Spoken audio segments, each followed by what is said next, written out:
January the 7th recording of the One Year Chronology Bible reading. Today we'll be in Genesis chapter 21 through Genesis chapter 24. Then we have a small little area of Genesis 11:32. We'll explain that. And 21:8, we're starting with God's protection of Hagar and Ishmael.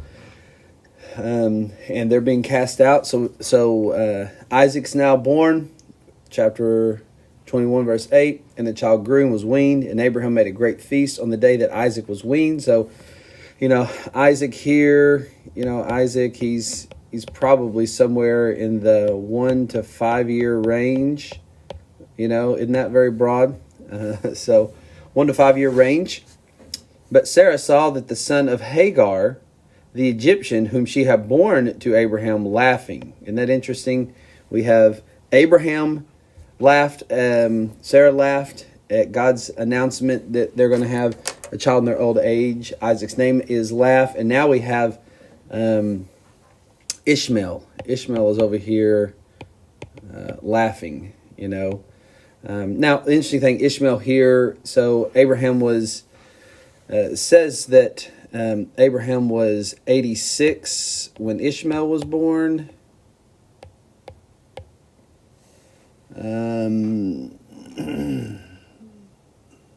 Let's see. It was 86 when Ishmael was born. And that Isaac was, that Abraham was 100 when Isaac was born. So that would put, Ishmael somewhere at least 14 years old when Isaac is born.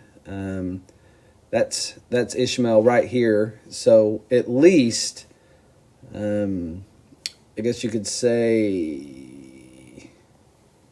you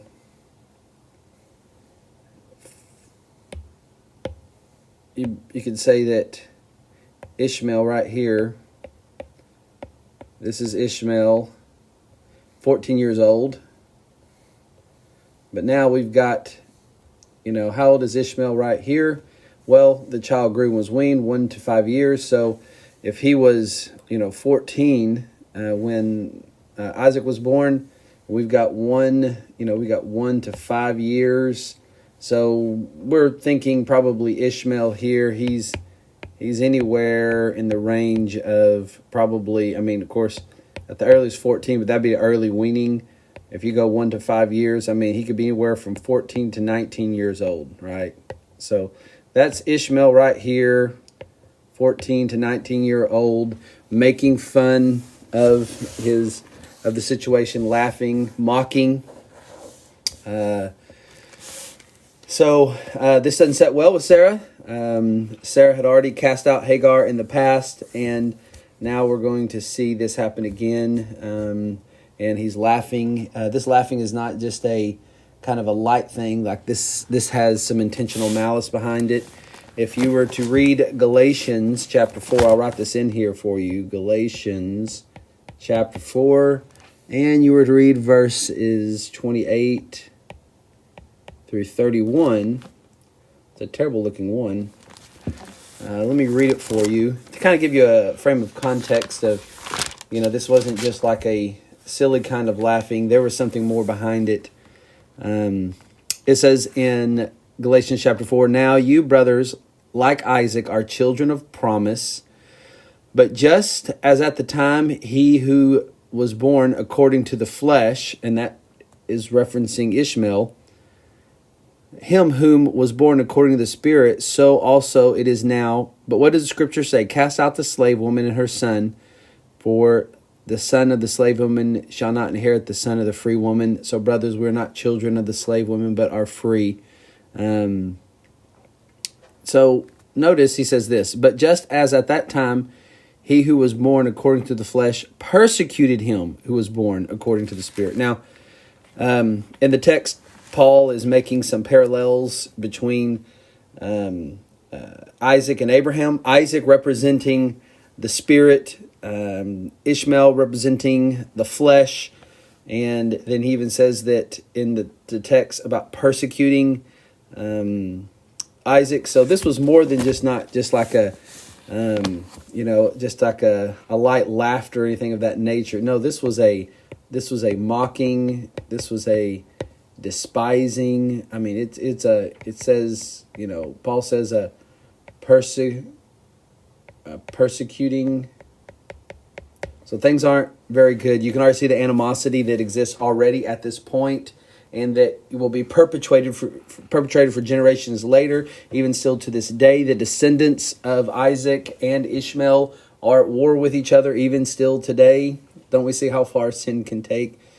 So verse 10, so she said to Abraham, cast out the slave woman and her son, for the son of the slave woman shall not be heir with my son Isaac. Sarah didn't like the mocking that had happened. And so she'd already tried to send Hagar away in the past. God, and now she's sending out Hagar and Ishmael. Verse 11, and the thing was very displeasing to Abraham on account of his son. Of course, it's displeasing to Abraham. He still has an attachment to Ishmael.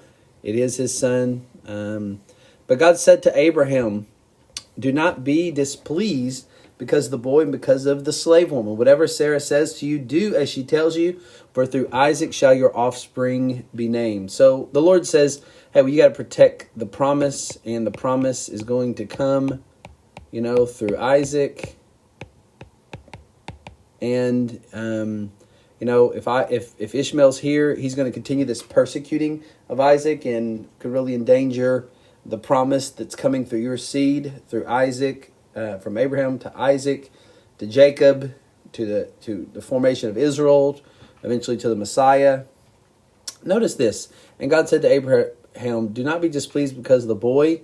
Whatever Sarah says to you, do as she tells you. So the Lord says, hey, listen to your wife on this matter. I know this is hard. This is vexing. I've got a plan for him. Isn't this interesting? In a very displeasing situation, God's still in the midst of it, working his sovereign hand. God's hand is over all things. You're going to see that a lot in these 4 chapters. And he says, I will make a nation of the son of the slave woman because he is your offspring. He says, I'm going to take care of him. Don't worry about this. This is all part of my plan. I'm going to take really good care of Ishmael, but Ishmael's going to have to go away. He is a mocker. He is living up to what his character is. So Abraham rose early in the morning, took bread and the skin of water, gave it to Hagar, put it on her shoulder along with the child, sent her away, and she departed and wandered into the wilderness of Beersheba. I plan to have some maps here on this one today, but the internet was not letting me upload it on my pad here. So I regret that I can't really show you any map. Well, maybe I can. The wilderness of Beersheba. Let me see if it will even. No, you're not even gonna. Well, maybe. You can't. It didn't really. That's about the only map that we could get uploaded today. So Abraham rose in the morning. Okay. Then verse 15, when the water in the skin was gone, she put the child under one of the bushes. Now it's interesting. It says the word child here in verse 15. That's the Hebrew word yeled. And other translations will say something like, interpreters will say boy. That word can mean... It has many meanings. It can mean child. It can mean boy. It can mean young man. So I don't know if that's a great translation in the ESV. Other translations like the NASB say boy, which is probably better. I don't think he was a baby. I think, once again, remember, we're dealing with Ishmael, and as we just showed a while ago, he's probably somewhere in the 14 to 19-year-old range. So he's a fully capable young man. So she went and sat down opposite him a good way off, about the distance of a bow shot. For she said, let me not look at the death of the child. And she sat opposite him and lifted up her voice and wept.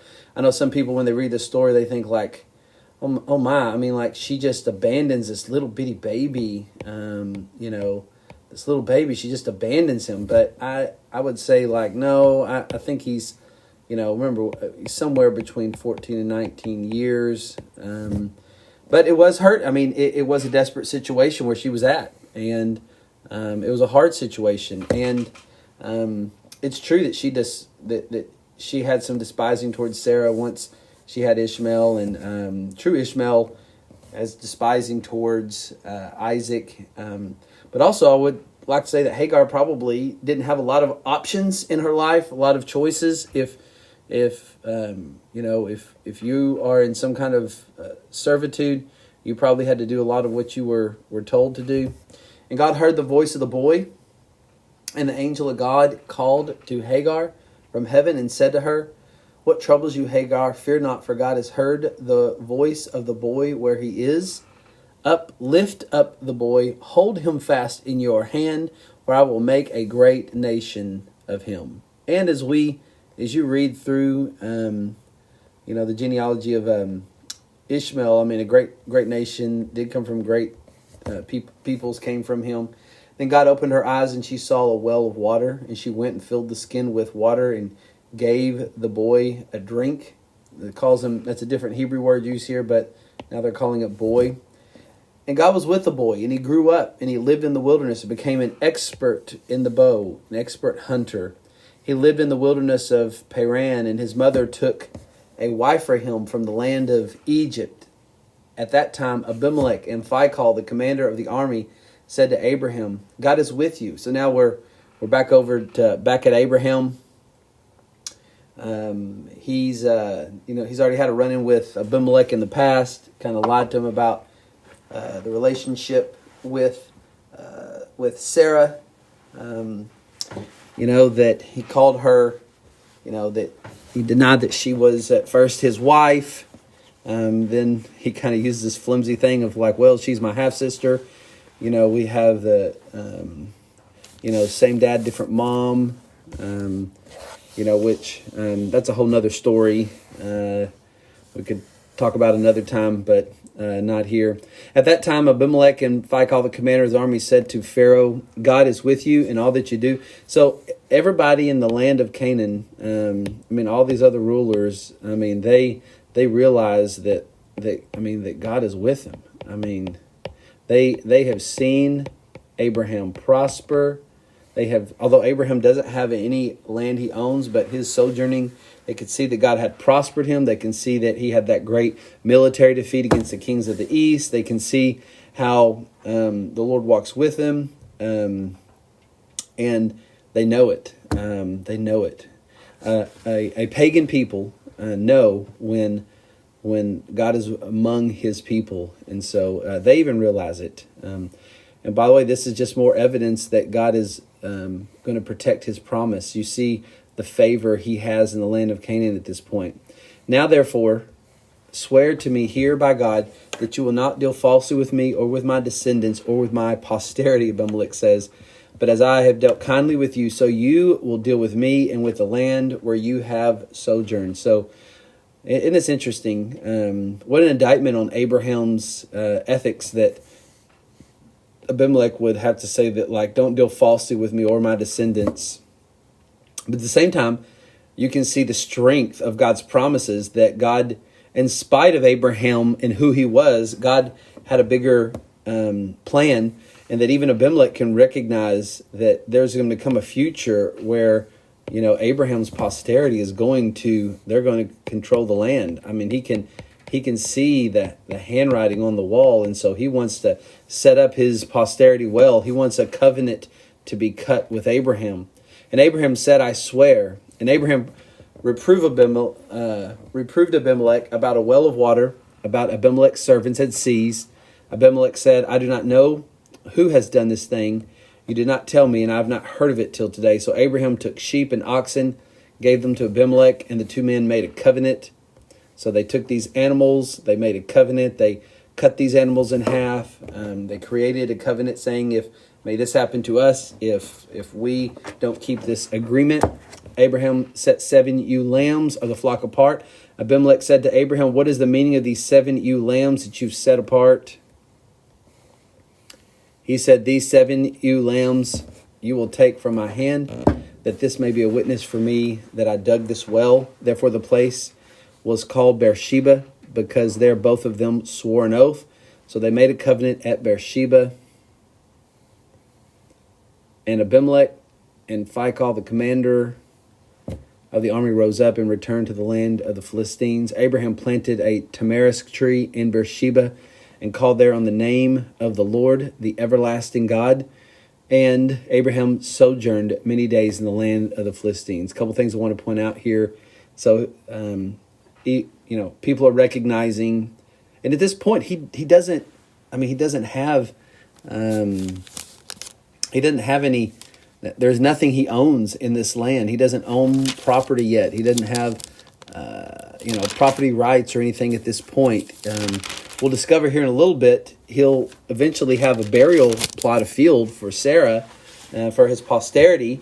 But he doesn't have much else. But it seems like now he has, he planted a tree, and so he just doesn't have much, because he is a sojourner in this land. But the interesting thing is this: he lived in the land already, although didn't get to have all the promises in his hand. He didn't have, the land wasn't his. He didn't have jurisdiction. There wasn't a nation from him. But yet Abraham believed God, and although he didn't see it or didn't get to experience it, he knew that it was true. So Abraham faithfully sojourned in the land, stayed there, planted a tree. You're going to see him buy a field here in a little bit. We'll talk more about that. But here's a man that, although, like I've kind of said before, I'm drawing some steps here, really bad steps. But, sometimes taking 2 steps forward, 1 step back, 2 steps forward, 1 step back.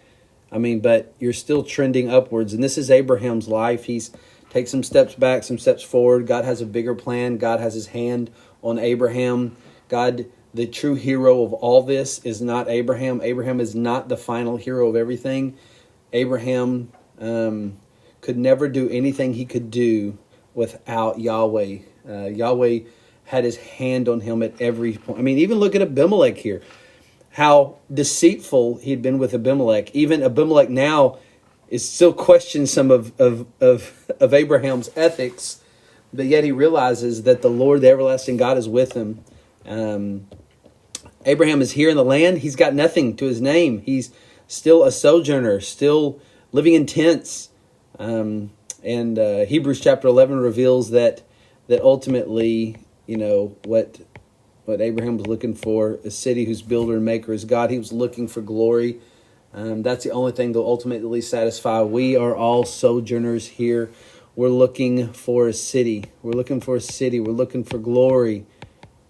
We're looking for a place where there's no COVID, where there's no storming of the Capitol. We're looking for a place that is safe and secure, where we can be with the Lord. All things will be as they should be. That's what we're looking for. Okay, moves us over into chapter 22. Chapter 22, man, this is probably one of the most well-known, chapters of the Bible. I don't know if it's most well-known, but probably one of the more well-known Old Testament stories. We see so much pointing towards the gospel message in this. This is where Abraham offers up his son Isaac as a sacrifice. This passage is pregnant with shadowing and and talking about things about the history of redemption. Let's walk through it. Chapter 22, verse 1. After these things, God tested Abraham and said to him, Abraham, and he said, "Here am I." A couple things I want you to notice. It says God tested. God does test us. He tests us so that he can sanctify us. Okay? So we can set ourselves apart from sin. It's hard for me to talk and write at the same time, right? So he tests us for that. But God does not tempt us. He does not tempt us to sin. Does not. Okay? So he tests us, but he does not tempt us. to sin. Okay? So he tests him. God tests not because he doesn't know what you're going to do. It really is about you knowing where you stand with him, knowing where your faith is. So God knows everything from the end, from the beginning. He knew what Abraham would do before Abraham ever knew, but this was a test for Abraham to see where his faith was. As I've drawn many times, it's kind of like, you got the whole step thing again, right? 2 steps forward, 1 step back. But there can be times in life where you take 1, 2, 3, 4, 5, 6, 7, and it appears by this time in life that Abraham is walking in stronger faith. He is living a more sanctified life. He has continued to trend, but trending very strongly upward. And he said, take your son, your only son, Isaac. Does that not remind you of God's only son, Jesus? He says to Abraham, take your only son, just like God's only son, Jesus, went to the cross as our sacrifice. He says, take your son, your only son, Isaac, whom you love.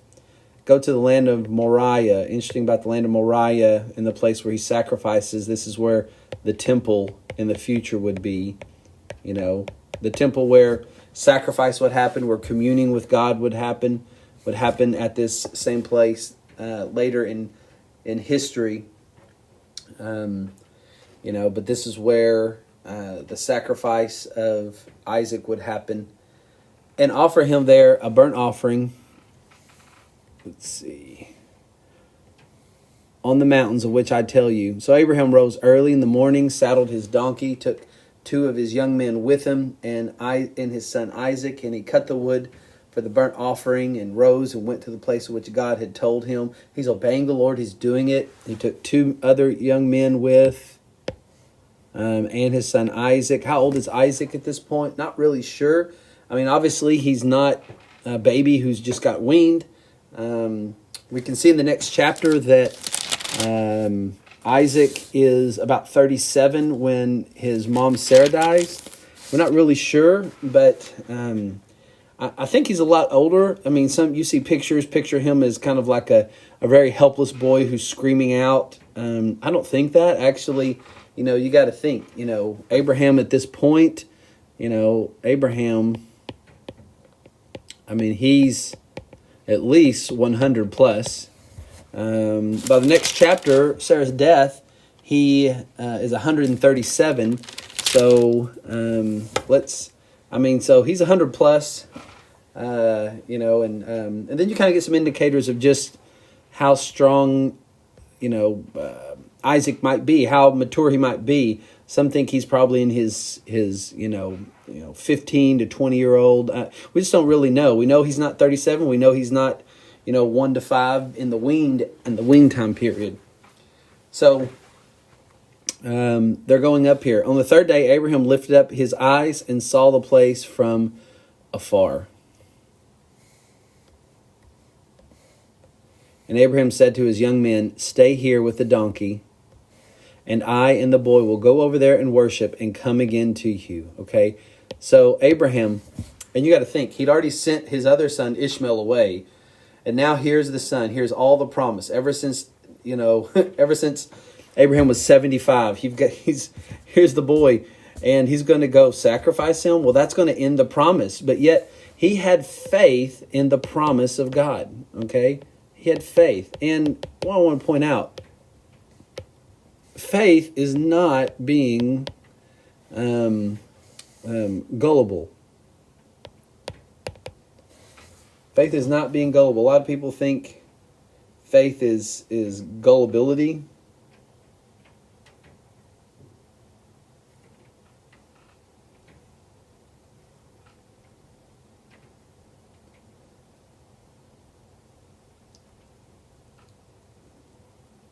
A lot of people think that faith is just being gullible.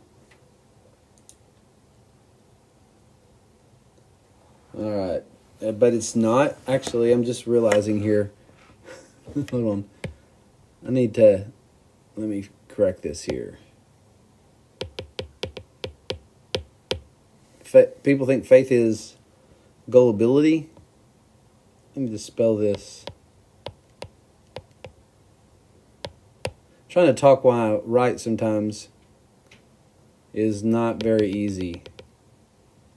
Let me just write it out first.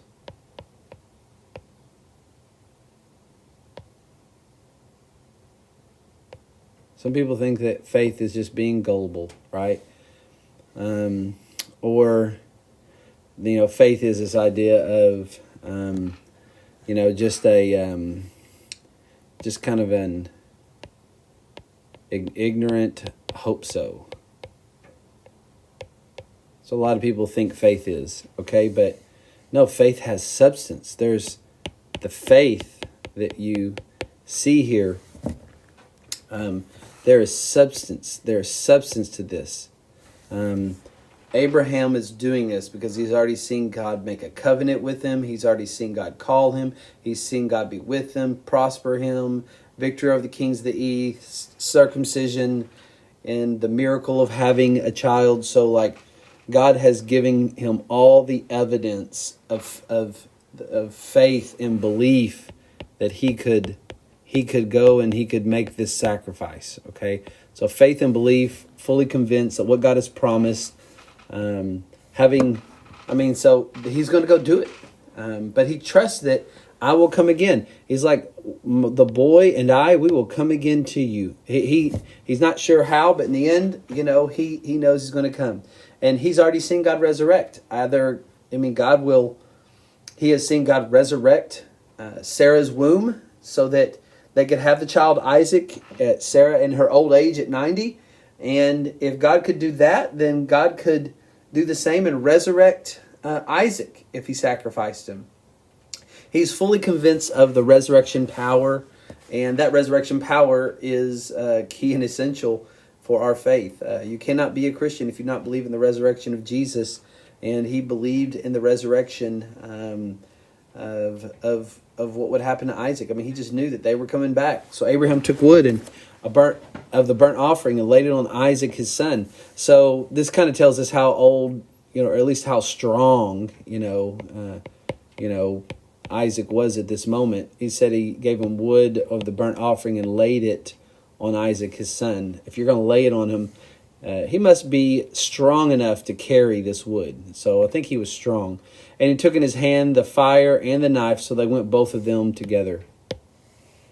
The father and the son going together up to sacrifice, which, by the way, what a point to the cross. When it came to the cross, man couldn't do it. Like the two servants stayed back. It was the father and the son.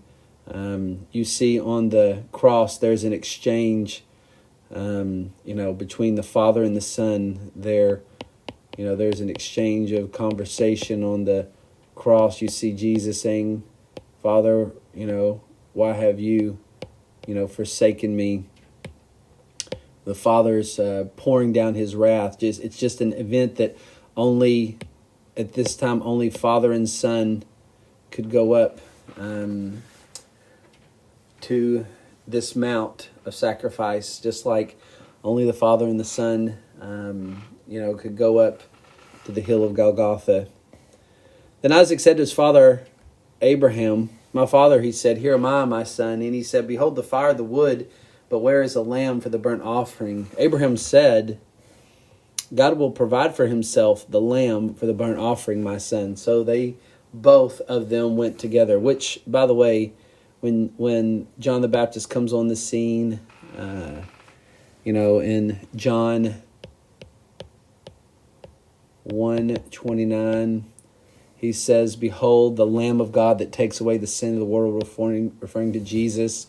That terminology is no innocent, is no accidental thing.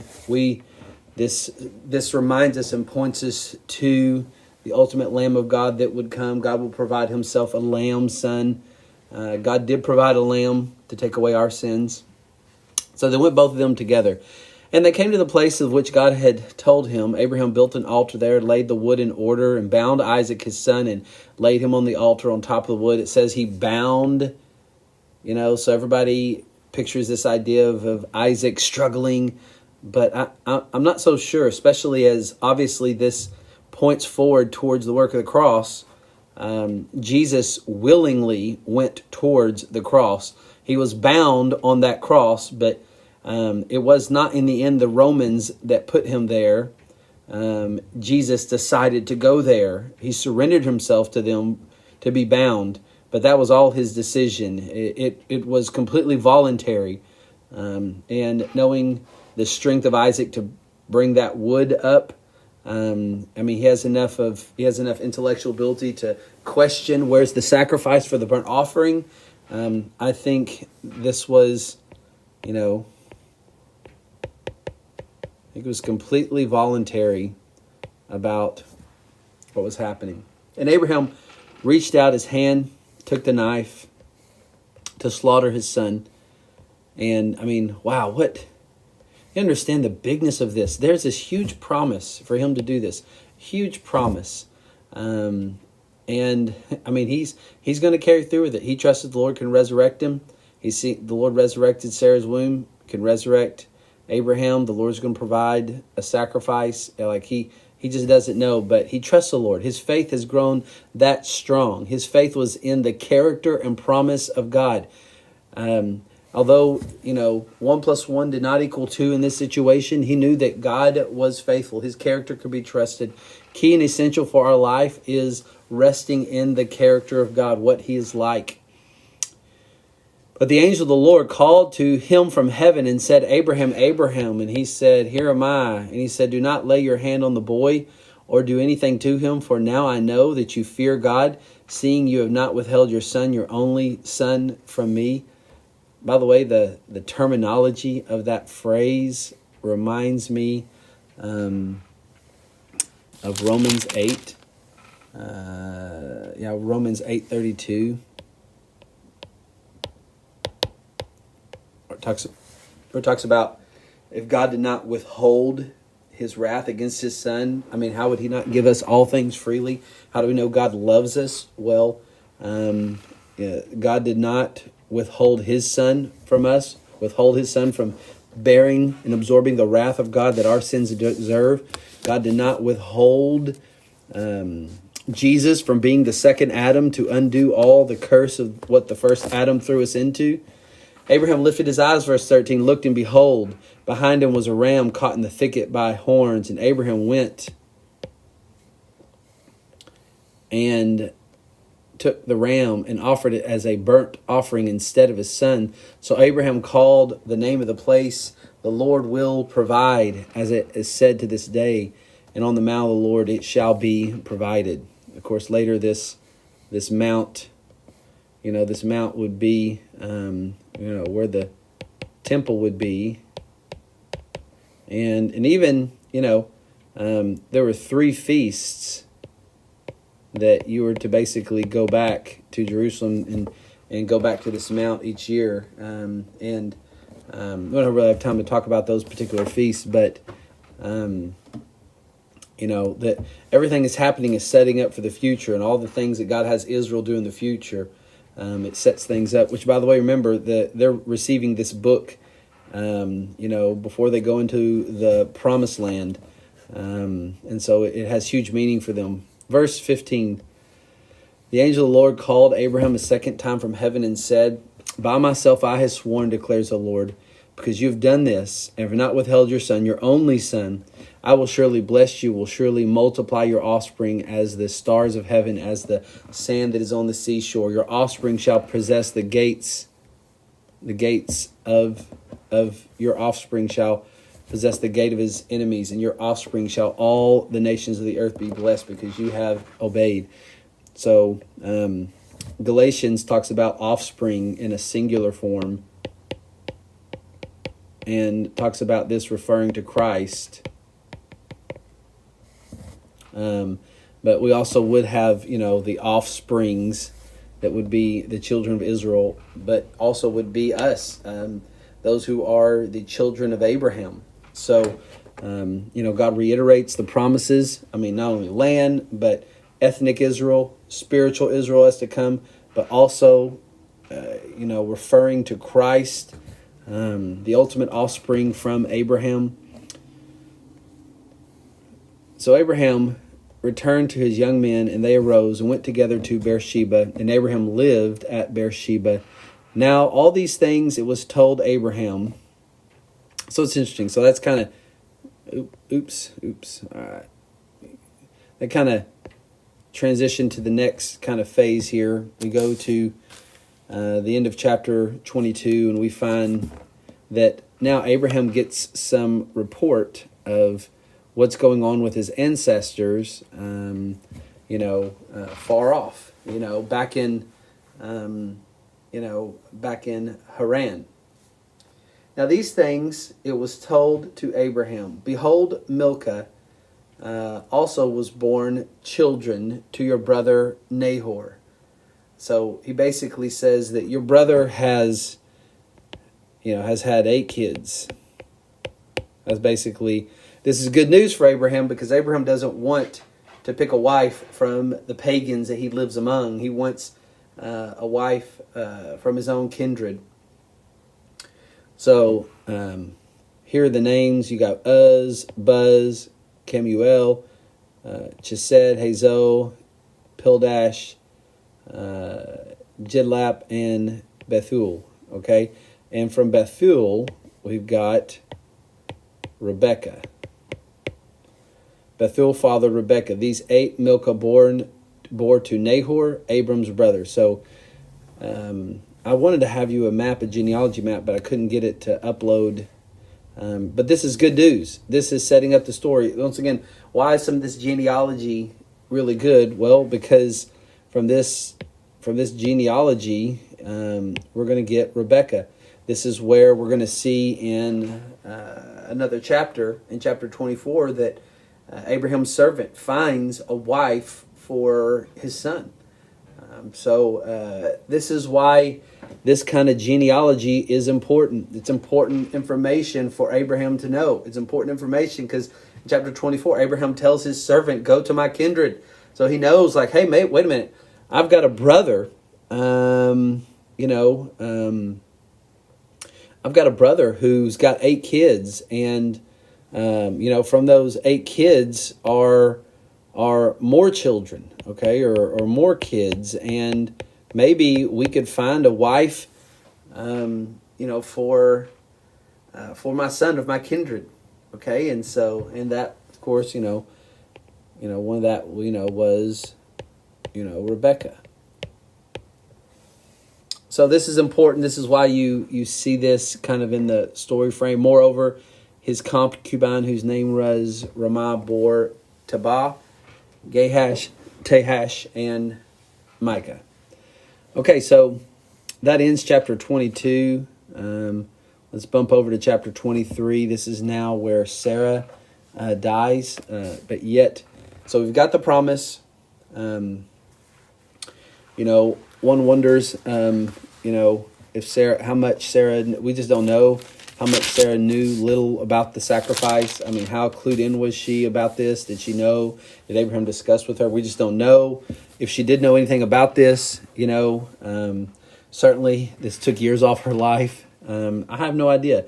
We do know that First Peter chapter 3 calls Sarah, she's a model of faith. She's a model of godliness for us, for women to emulate, which, by the way, just shows you Sarah that, she had a time where, she, basically consulted her husband to sleep with her handmaid to get the child of promise that wasn't to be. So we see some unfaithfulness there. We see her, cooperating with Abraham's lies to Pharaoh and Abimelech. We see that she, in some way kind of, is despising Hagar and the son, although some of it you could kind of not blame her, but the same part you kind of wonder, like, the heart, what's her heart? I mean, how can you set someone out like that? But in the end, we see that Sarah is a woman of faith. She's a woman to emulate. She's a woman of submissiveness and trust in the Lord and to her husband, and as a godly woman. So that's the story of her life, which I love, is no one's perfect, not even Sarah. But in the end, when the ink settles, she is described as a person of faith. Which isn't that encouraging for us? For us that who kind of feel like, we're taking a step forward, then we take a step back. Like for those of us that just feel like at times we're just not all that we wish we were. God's the one that has control of this. God's the one that's leading us. God's the one that is strengthening for His good work. And even Sarah, in the end, 1 Peter chapter 3, would describe her as someone of faith. Isn't that amazing? Isn't that great? Isn't that such good news for us as well? Okay. Let's keep looking here at Sarah. Now she's died. She lived. She was 127 years old. They weren't living as long as they did before the flood, and they're still living a little bit longer. The further we get from the flood, the shorter the lifespan gets. But still, 127 is a good amount of years. At this time, when you kind of tabulate things, Isaac at this point was 37, and Abraham, it would seem, was 137 at this point. Sarah died in Kiriath Arba, is in Hebron in the land of Canaan, and Abraham went on to mourn for Sarah and to weep for her. Of course, there's nothing wrong with weeping and mourning. By the way, you'll find that Isaac's 37, Abraham's 137, and Isaac in the next chapter marries Rebekah, and it kind of encourages him. He's 40, right? When that happens, that would mean, Abraham, when Isaac marries, be 140, it would seem. So basically, you kind of see that they had basically 3 years of mourning. Isn't this interesting? I mean, because it tells us at the end of chapter 24 that Isaac, it says, then Isaac brought her into the tent of Sarah his mother, and took Rebekah, and she became his wife, and he loved her. So Isaac was comforted after his mother's death. Comforted. And the space of time between his mother dying and him getting married to Rebekah is about 3 years. So about 3 years' time. So there's like a 3 years of mourning here, which is just interesting. If you've lost someone close to you and it's been several years and you still miss them and you still mourn and you weep for them, I mean that doesn't seem out of line. We even see that in the patriarchs' day. It's interesting. You still see that. You see the impact. See the impact of what Sarah, had on their life. Abraham rose up before his dead and said to the Hittites, I am a sojourner and foreigner among you.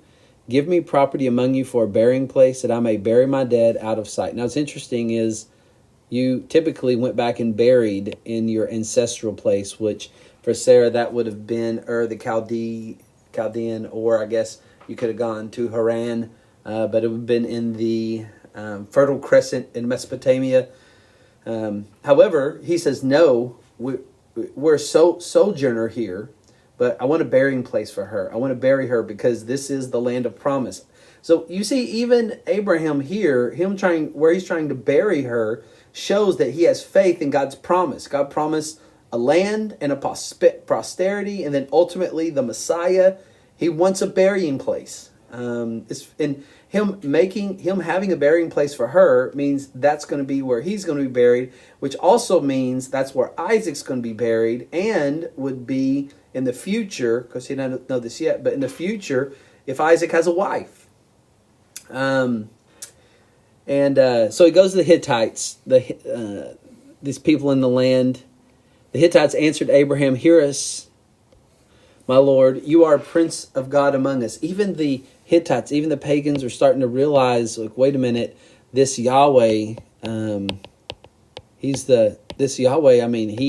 he is with Abraham, and we've seen it bury your dead in the choicest of your tombs. None of us will withhold from you his tomb to hinder you from burying your dead. So the Hittites are kind of like, hey, Abraham, yes, you can let us kind of help you. Abraham rose, bowed to the Hittites, the people of the land. He wanted permission to bury her in this place. It looks like it's Hittite-controlled area, and he wants to buy a cave, wants to buy a burial plot.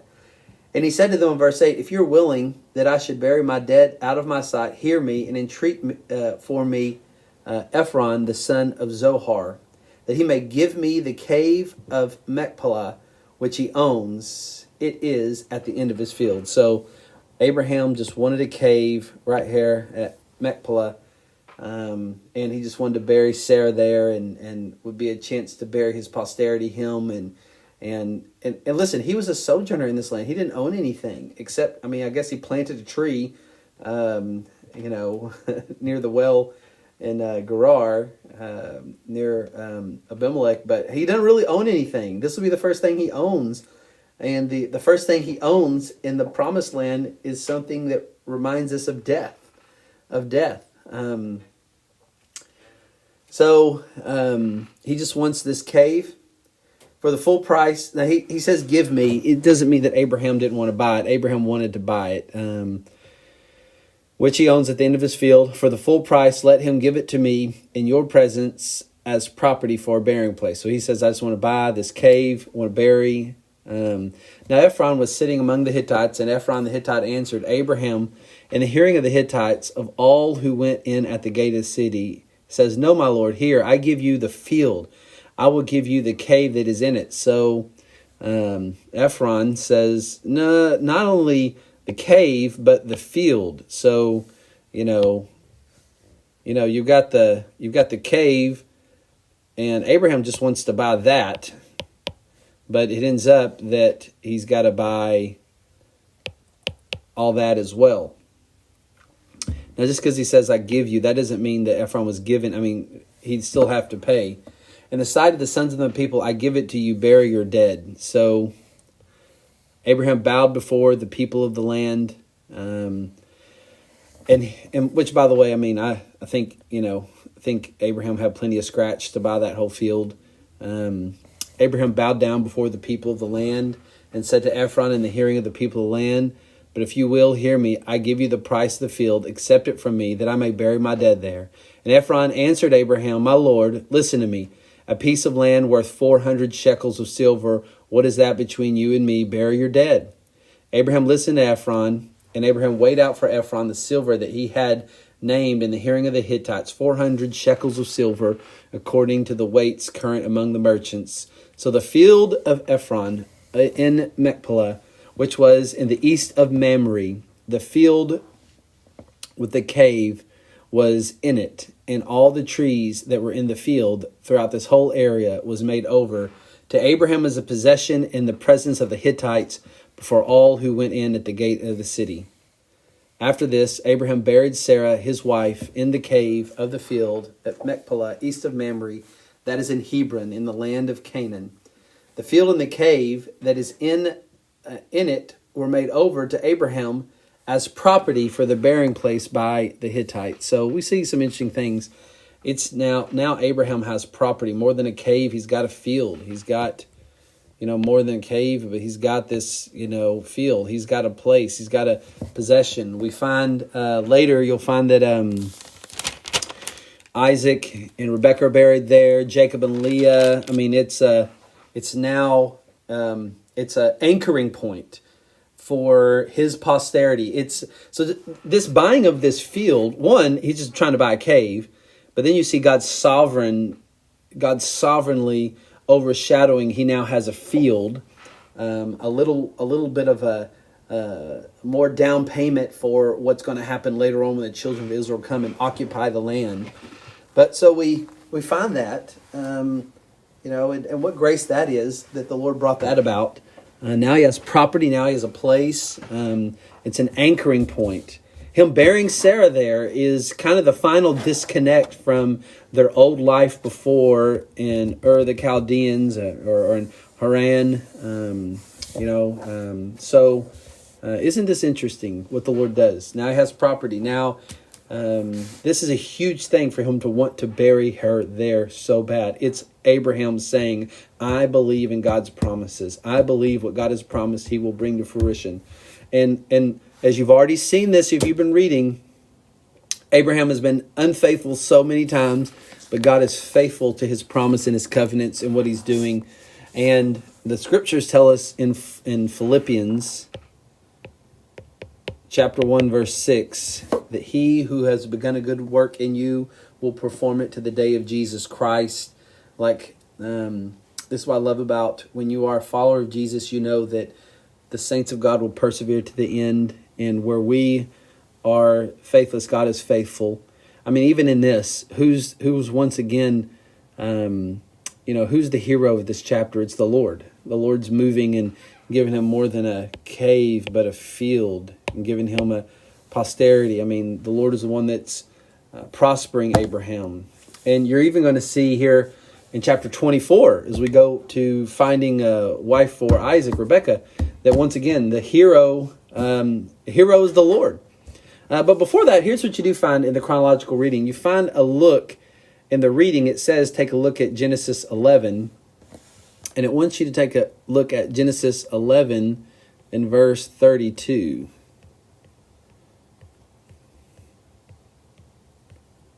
Oh, I can scroll through there. Now the days of Terah were 205 years, and Terah died in Haran. Or you can call it Haran. Okay, so why would they put that in there? This is a chronological reading, so they're trying to kind of have you read the Bible in its chronological order. So there's a little bit of a debate here, and this is, obviously the designers, Tyndale House Publishing, this plan would go. This is, where when Sarah dies, this is sometime around the time that Terah dies as well. And so what they're saying is Terah's 205 years old when he dies. And I'm going to, hopefully I don't confuse you and confuse myself in the process. If you look, let's see. Hold on here. Okay. Just to know a couple things. Hebrews 11:26 says, when Terah had lived 70 years, he fathered Abram, Nahor, and Haran. Okay? Now, let me go back down. So hold that in your mind. So the designers of this chronological study the thought is, okay, wait a minute. If Terah is, 205 years old when he dies, okay, and Abraham, he has Abraham from, verse 11:26. It's like, well, he has Abraham at 70, because it says at 70 he had Abraham, Nahor, and Haran. At 70, then they're kind of like, well, do the math. If you take, Terah, 205, and you subtract 70, you get 135. Okay? So the thought would be, well, if Abraham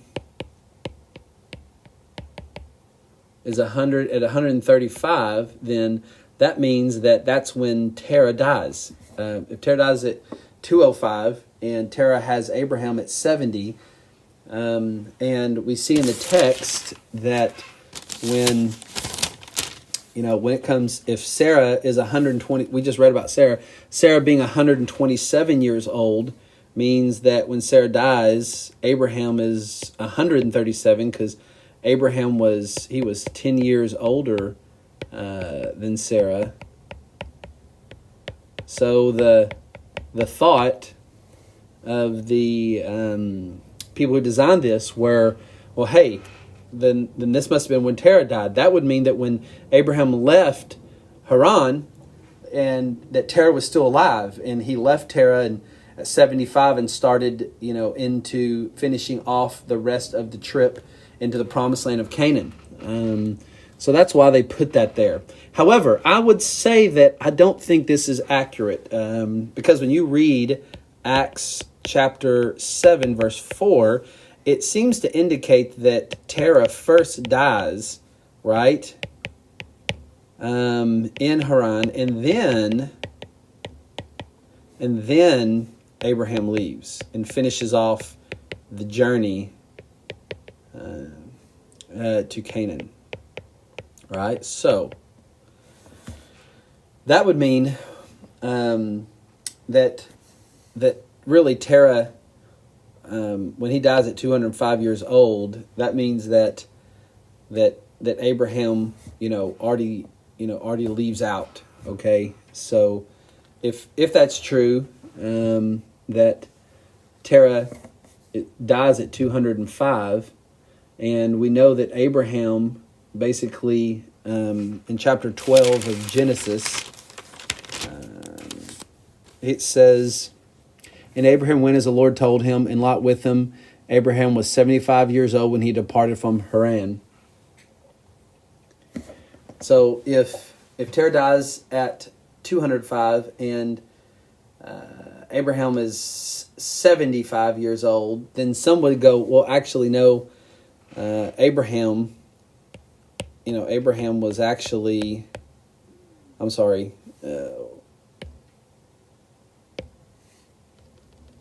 would actually say that Abraham was born to Terah, sometime Terah being around 130 years. So just because it said earlier in chapter 11, verse 26, that Terah, had, didn't say that he had Abraham at 70. It just says at 70 is when he started having children. So I think actually it was probably more like you've got, Terah, and, it's possible that this one son he has, Haran, who, we see Lot come from, and he has other children, but Lot comes from. Then you have Nahor, then have Abraham. It's possible, I think, that Abraham may have been the youngest, and thus Terah was much older when he had Abraham, and it's possible he was somewhere in that range. So that's kind of why they put it, but I don't really think it's rightly placed. I think when I kind of look at the math, I picture Terah being older than 70 years old, Terah being, in the 130s area, 130, would seem to make, a lot better sense. If he's 75 when he leaves Haran, and Acts chapter 7 verse 4 says that he leaves Haran after Terah dies. Terah dies at 205. Abraham 75. Then Terah would have been 130 at this point. So I get why the designers of Tyndale House would have put that in there. That is a valid thought, where some think like, well, Terah was actually still alive, and Terah had Abraham at 70. But for me, in just my study, I don't see that. Okay. Wasn't that wonderful? Just to spend some time in that. Okay. Now let's look at Genesis chapter 24. Now Abraham was old. He's well advanced in years. Here's interesting when you look at chapter 24. Here's what we see in chapter 24. Nowhere in 24 do we see God directly speaking. Although we're attributing things to God, but God directly speaking. But yet God is in control of the whole thing. So even if you don't think you hear God speak, or you are hearing him impress, he is actually always at work. He's always doing. And God had directed this. And God had already directed Abraham ahead of time to not take a spouse for his son from the Canaanites. That would cantanker the line of the Messiah. It would not be good. And I love chapter 24 because it is dripping with all sorts of promises. It's dripping with God is sovereign and he's over all and he is bringing this plan about. Let's just take a look at it. Now, Abraham was old. He was well advanced in years. And the Lord had blessed Abraham in all things. Abraham was about 140. This is 3 years later after, Sarah had died. And the Lord had blessed Abraham in all things. And Abraham said to his servant, now some think this servant is, Eliezer from earlier in Genesis, but it could or could not be. But he said to his servant, the oldest of his household, who had charge over all that he had, put your hand under my thigh, that I may make you swear by the Lord, the God of heaven and the God of earth. By the way, there's some people that they're called theists. They would go that God's, they would say that God started the whole earth and kind of spun it, and it just kind of, I'm sorry, I call it theist. Let me make that more right. It's a doctrine called theism.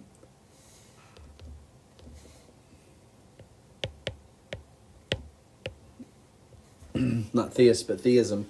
Theism, it's this idea that God created everything, then kind of spun it, took his hands off, and man's kind of in control. But that's not the way Abraham's seeing it. He's not only the God of heaven, but he's also the God of earth. God is completely sovereign, completely in control of all things. He has not just let the earth spin. He is in control. And you see it here in this chapter. Although you don't hear God's direct voice speaking in this chapter, God is controlling the whole entire thing that's happening. Watch it unfold. When you can't trace God's hand, trust his heart. When you don't know what he's doing, know that he is doing. All right, let me say that again. When you don't know what God is doing, know that he is doing. And that you will not take a wife for my son from the daughters of the Canaanites, among whom I dwell. Abraham says to his servant, but you will go to my country and to my kindred and take a wife for my son Isaac. Now, remember back in chapter 22, verse 20 through 24, he finds out that his brother Nahor, has 8 kids. And then, of course, by this time, those kids are having kids. So he's kind of telling him like, hey, I know there's a wife for my son Isaac, not from here, not from these Canaanites, not from these pagans, these people who do not worship the one true God. Although many of these pagans were starting to fear the one true God. And the servant said to him, perhaps the woman may not be willing to follow me to this land, because the servant's like, hey, I'm showing up out of nowhere. I'm going to travel some 450 miles away, and she's just supposed to come with me. Then I must. So he says, let me take your son at least. Let me take your son back to the land from which you came. So let me take Isaac with me, and this will make it a lot easier. And Abraham said to him, see to it that you do not take my son back there. Abraham says, no, can't do that. Isaac has to stay here. I do not want Isaac leaving the promised land. It's important that he stays here. This is the future promise. His burial is going to be here. God has promised from this nation to build a great nation, to bring, ultimately bring about the Messiah. That the stars of there's going to be people like the stars of the heaven be brought to the Lord. Nope, Isaac has got to stay. Don't want to take any chances on that one. And Abraham at this point in life is fully confident in the Lord. So he's like, if the Lord has told Abraham something, he follows it. He's a man who is in the twilight of his years, and he has come to trust God. He has sanctified, grown in God's grace. I mean, look at him. I know he's lost his wife. Listen, if you've lost a spouse, he has lost his wife, but his faith has not been lost. Let me write this for you. He has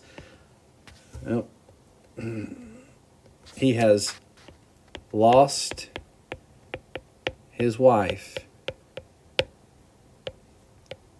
but he has not lost his faith.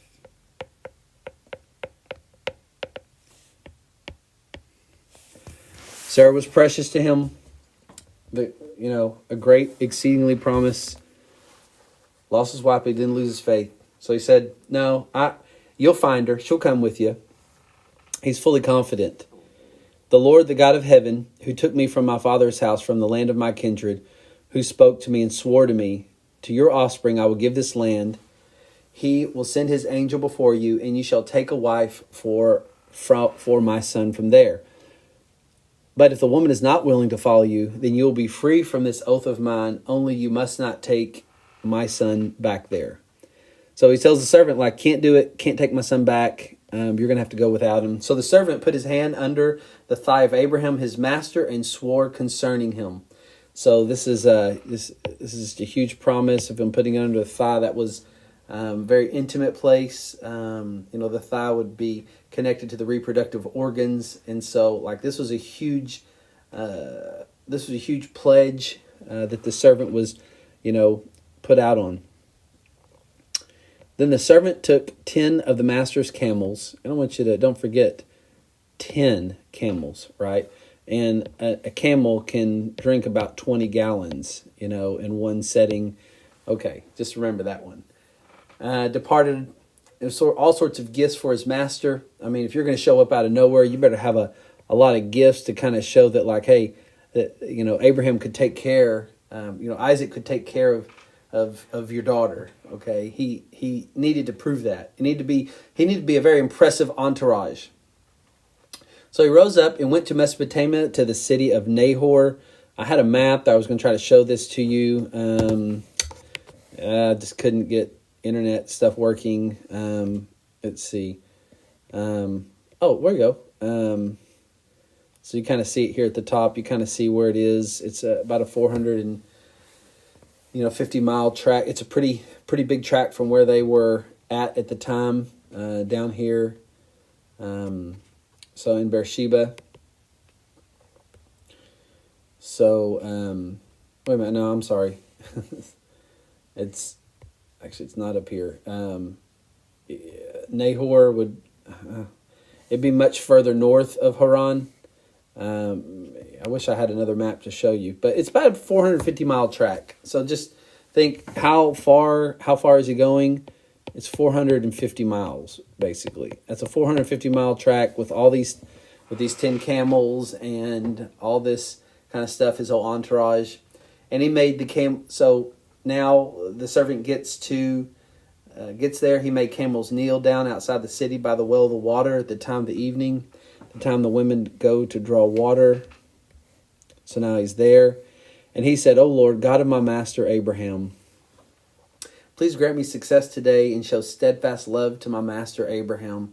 Behold, I am standing by the spring of water, and the daughters of the men of the city are coming out to draw water. Look at this prayer he prays. He's just trusting the Lord. Let the young woman to whom I say, please let down your jar that I may drink.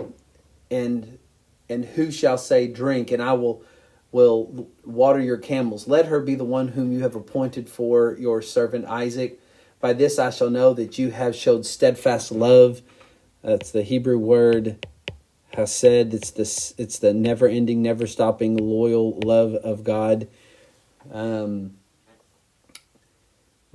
So here's the deal. He prays a prayer. By the way, don't think that you can do the same thing, pray a prayer a specific way, and that God will always answer it that way. But here the Lord is orchestrating, leading him even in this prayer. God is sovereign and providential.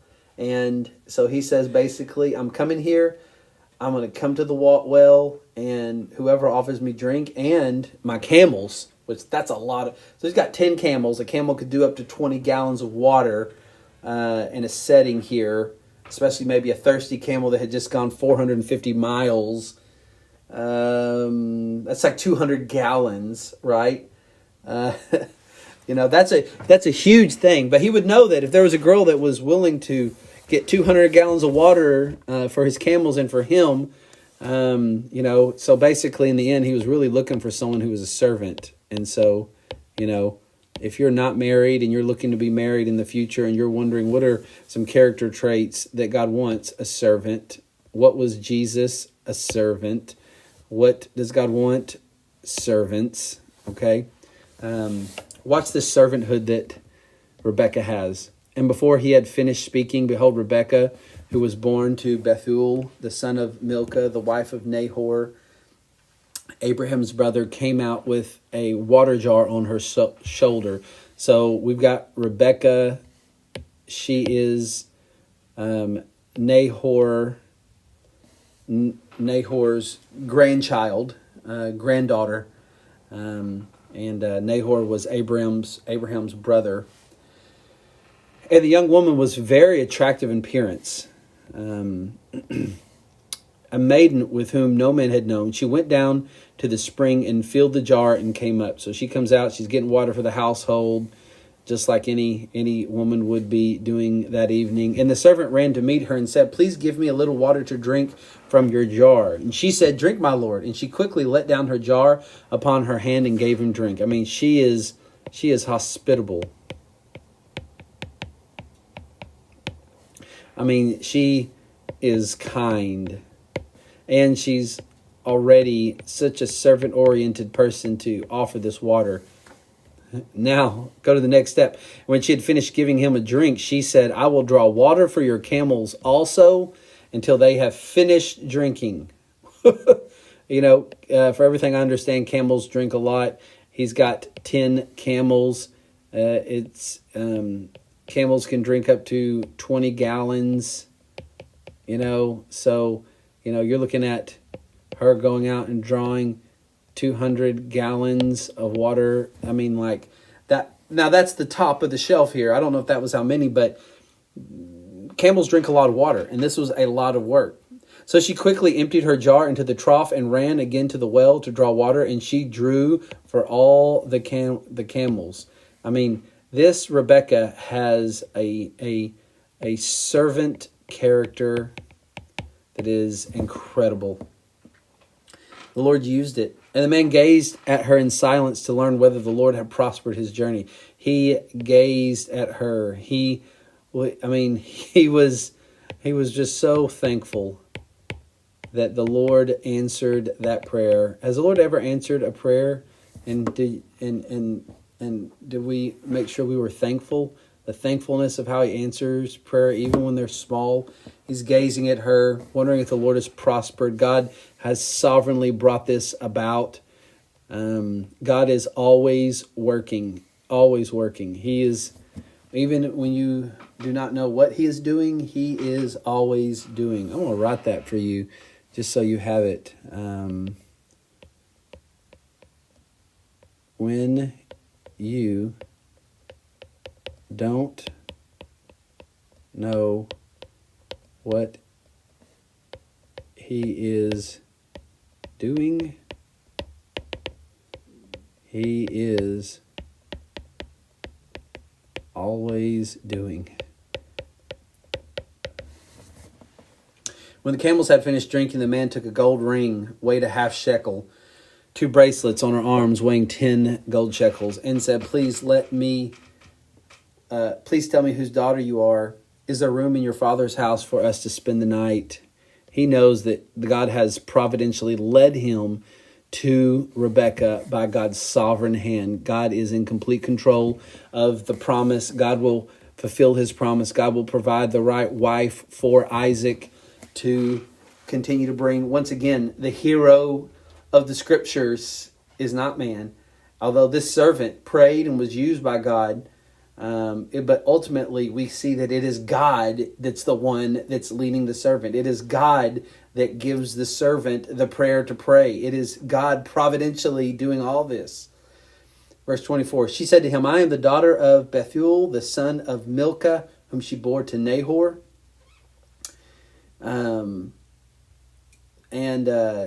She added, we have plenty of both straw and fodder and room in the night. The man bowed his head, worshiped the Lord. Don't you like that? So she says all this kind of stuff. He can do nothing but worship the Lord in that moment. Worship the Lord. I mean, isn't that great? He's so thankful to the Lord. He knows that the Lord is in control of the whole entire thing.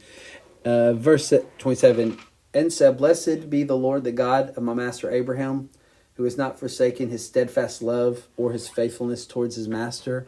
As for me, the Lord has led me to the way of the house of my master's kinsman. The Lord has led me. The Lord has led me. This is what the Lord does for us. When I was reading and studying this, is just a reminder that God is providential over everything, and the Lord is the one that is leading us every step of the way. And the young woman ran and told her mother's household about these things. Rebekah had a brother whose name was Laban. We'll talk about him later on. Laban ran out towards the man, towards the spring.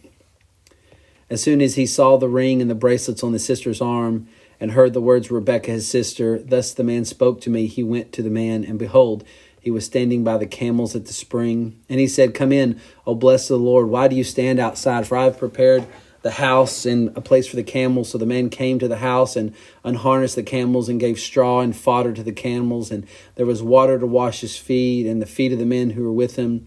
And the food was set before him to eat. But he said, I will not eat until I have said what I have to say. And he said, speak on. So he said, I am Abraham's servant. The Lord has blessed my master, and he has become great. And he has given him flocks and herds and silver and gold and male servants and female servants, camels and donkeys. And Sarah, my master, bore a son to my master when she was old, and to him he has given all things. My master made me swear, saying, you shall not take a wife for my son from the daughters of the Canaanites, in whose land I dwell, but you shall go to my father's house and to my clan and take a wife for my son. And I said to my master, perhaps the woman will not follow me. But he said, the Lord before whom I have walked will send his angel with you and prosper your way. I love the faith of Abraham. Will send an angel this way to prosper you. Abraham is completely confident in that the Lord will keep his promises. What faith. In the end, you might go like, well, now we're talking about how great Abraham is. Well, really, any greatness Abraham has is just because of the greatness of God. Have we not seen all the fumbles and foibles of Abraham's life? But God has been the one faithfully bringing him through. You shall take a wife for my son from my clan and my father's house. Then you will be free from this oath when you come to my clan. If they will not give her to you, you will be free from my oath. So Abraham says to his servant, that servant's just telling them that, like, if this doesn't happen, it's, I'm free of this oath. I came today to the spring and said, O Lord, the God of my master Abraham, if you are prospering the way I go, behold, I am standing by the spring of water. Let the virgin who comes out to draw water, to whom I shall say, please give me a little jar from your jar to drink.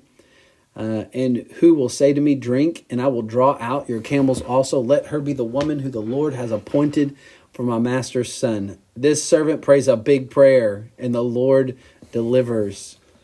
Before I had finished speaking in my heart, behold, Rebekah came out with her water jar on her shoulders, and she went down to the spring and drew water. And I said, please let me drink. She quickly let down her jar from her shoulder and said, drink, and I will give your camels drink also. So I drank, and she gave camels to drink. He's recalling to her brother everything that's happening.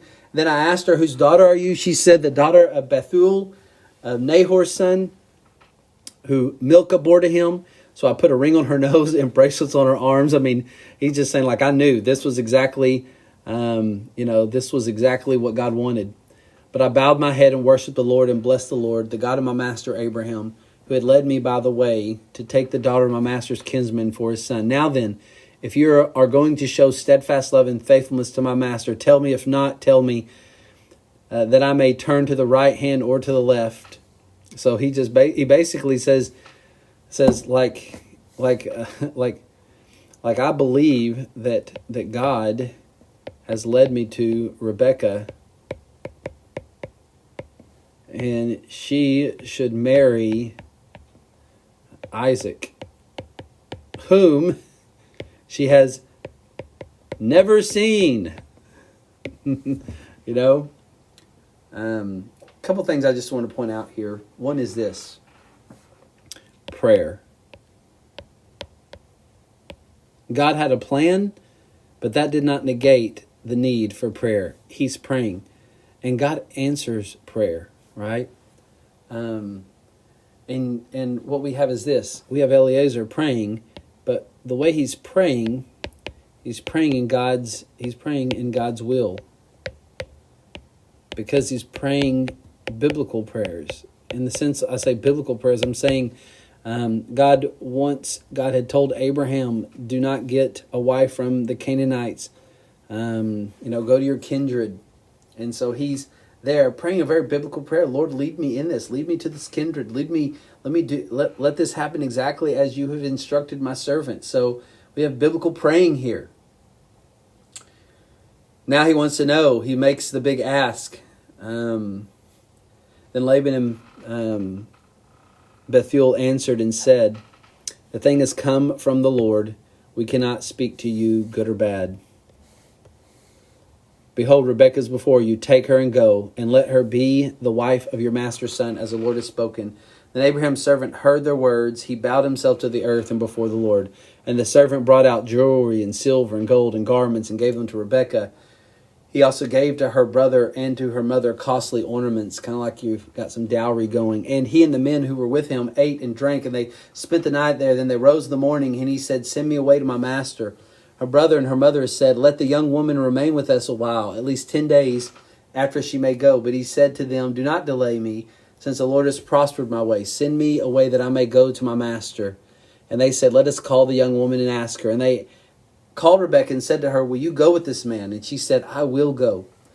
I mean, this is all very quick, is it not? Very quick. Very quick. And notice she says this, I will go. I will go. One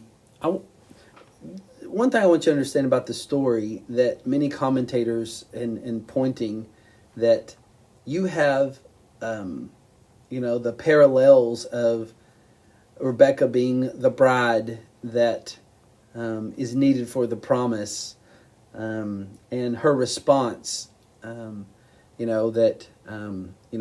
Rebekah doesn't get, she has no preparation. It's like she doesn't know. This kind of comes on all of a sudden. But as soon as she realizes the hand of God, she says, I will go. And it's really quick. And I will tell you this happens, many commentators will say Rebekah is a picture of how the church responds to Christ. He comes, he loves us, and we go. And I have seen that. I've seen people, not even ready for a confrontation with a holy God, but yet when they heard the message of the good news, their thing is, I will go. You could be, you more than likely have people in your life that you've seen this, where they came to the Lord and it's like, I will go. I mean, they said yes to the great husband Jesus, and it was quick. So they sent for Rebekah, their sister, and her nurse, and Abraham's servant and his men. And they blessed Rebekah and said to her, our sister, may you become thousands of 10,000s, and may your offspring possess the gate of those who hate him. Then Rebekah and her young women arose, rode on their camels, and followed the man. Thus the servant took Rebekah and went his way. Now Isaac had returned from Beer-Lahai and was dwelling in the Negev. And Isaac went out to meditate in the field. What a spiritual thing for man to be doing, meditating with the Lord. In the evening, he lifted up his eyes. He saw, and behold, there were camels coming. And Rebekah lifted up her eyes when she saw Isaac. She dismounted from the camel and said to the servant, who is this man walking in the field to meet us? And the servant said, it is my master. So she took her veil and covered herself. And the servant told Isaac all the things that he had done. Then Isaac brought her into the tent of Sarah his mother, and took Rebekah, and she became his wife, and he loved her. So Isaac was comforted after his mother's death. I want to point out a couple things as we close off today's reading and insights, and even this chapter. A couple things. One, what comfort a relationship. And I'm not saying you need to go run into the arms of someone if you're single for comfort if you've lost someone, but what we see here is just in general the comfort that someone can provide just when you have relationships. If you've lost someone, it's really important that you have relationships. They provide so much. It's been 3 years since his mom died, but he's comforted by her. By the way, if you're married, and you're experiencing loss, the Lord wants you to run into the arms of the comfort of your spouse. But in general, God wants you to run to the relationships. If you're not married, or even if you are married, like relationships, people, look at the encouragement. Also, I want to take a step back, and many commentators would use this in some parallels of what it's like when Christ comes for his church. We find that Isaac, it says that he loves her. Instantly, he loves her. And that you can see her dismounting when she sees Isaac. There's this almost like love at first sight, there's just a beauty here that we see that Christ, Isaac's the groom here, and it says that he loves her, right? He loves her. And we see the bride, Rebecca, earlier we saw that she had such a, remember when they asked her, hold on here, remember, this will probably mess up the recording, so sometimes she says, I will go, do you see that? I will go, it was very quick, I will go. So here is Isaac loves her, and she says, yes, I will go.